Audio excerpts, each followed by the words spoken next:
The most insane twist ever possible. The case of Ann Slesinski, case number 5. Ann Slesinski, a recent graduate of Auburn University, failed to appear at her closest friend's house in 2006 when she was scheduled to see a movie there. Up until this year, when another acquaintance, Ennis, was put on trial for her murder, the reason for her absence remained a mystery. This case was only solved after 16 years. Hello guys, and welcome back to True Crime Network. Today we have yet another breathtaking video ahead of us. So let us dive deep into this story. A woman by the name of Ann Slesinski was born and raised in Auburn, Alabama. Eileen and Casey Slesinski gave birth to her. She has a cherished pet dog named Peanut and a brother named Paul. She earned her degree from Auburn University in 2004. She aimed to obtain a psychology master's degree. According to reports, she and her friend Lindsey Brown, whom she initially met at Auburn University during her junior year, used to work at a nearby mental health institution. Without a doubt, Ann, who was 24 years old in 2006, had a promising future. But after she vanished on Saturday, June 10, 2006, leaving no trace, her entire world was flipped upside down.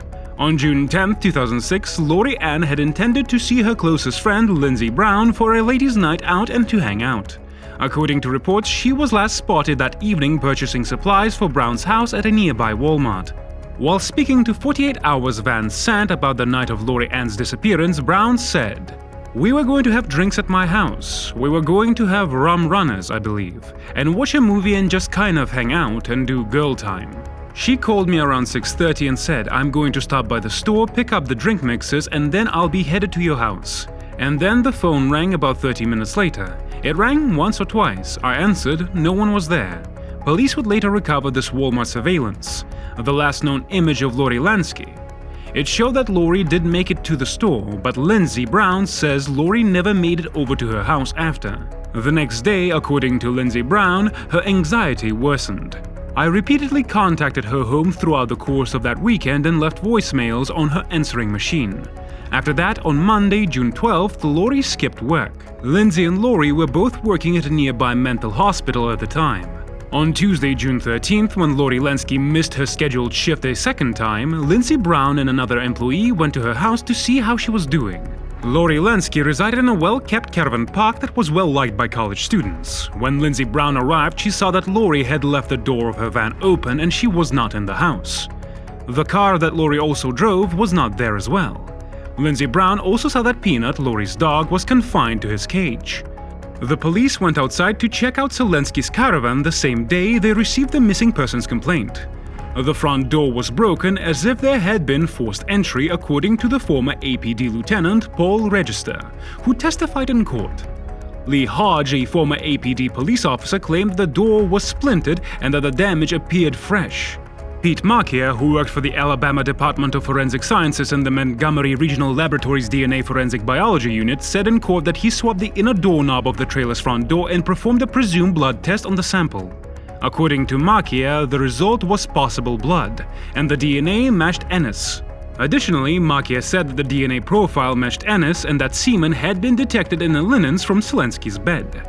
Hedge claimed to have discovered a single gold hoop earring in the hallway. Later testing revealed that the earring had a DNA blend made up of 2 different components, according to Frederick. He said he could tell it was DNA from a person since one of the tests matched Slesinski and the other one was too limited to provide a result. He informed the jury that the APD questioned the Slesinski family, acquaintances, and co-workers and issued a statewide BOLO, be on the lookout, for Slesinski and her car.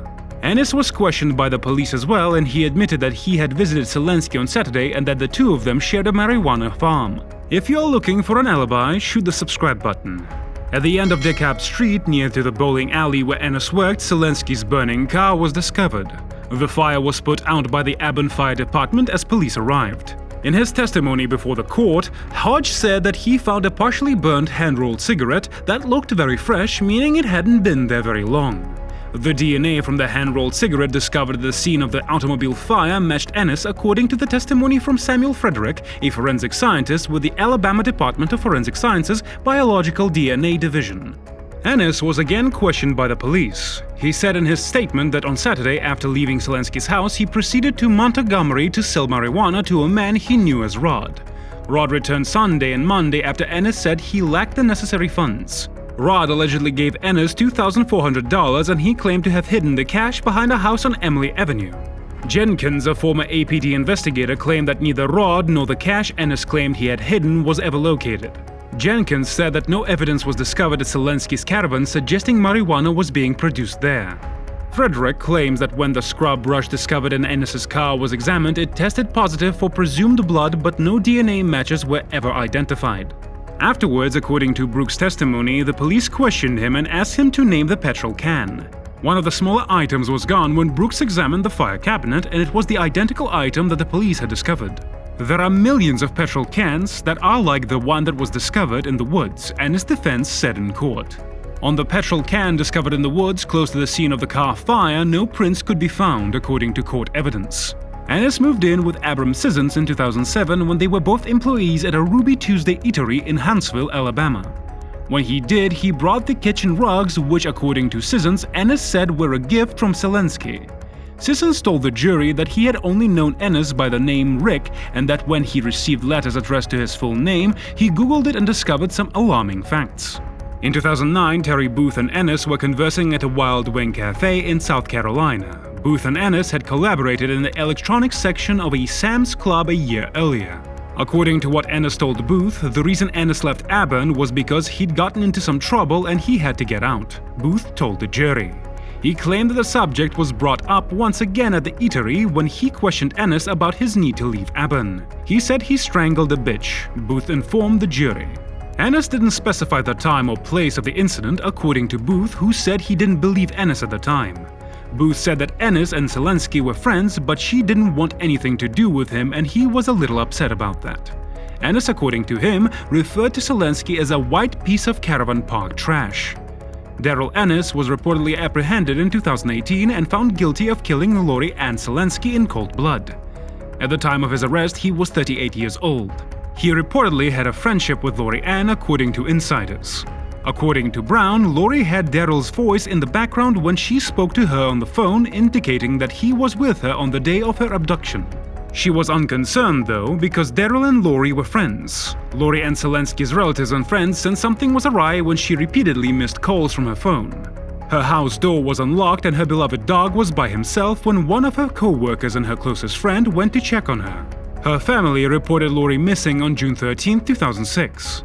At first, Lori's disappearance was handled by the Alabama police as a case of a missing person. But 4 days later, in a cul-de-sac outside a building site, her automobile exploded. But Lori was nowhere to be seen. For more than 10 years, no one pursued the matter. However, the case was revived in 2016, and after a comprehensive 18-month investigation, officials discovered sufficient evidence demonstrating Daryl Ennis' involvement in the incident. He allegedly went on trial for the murder in March 2022. That's all, folks. Let us know in the comment section down below what your thoughts are about this tragic case. Do you think he will ever give up the location? If you want to see more videos like this, make sure to check out our channel for more crime-related content.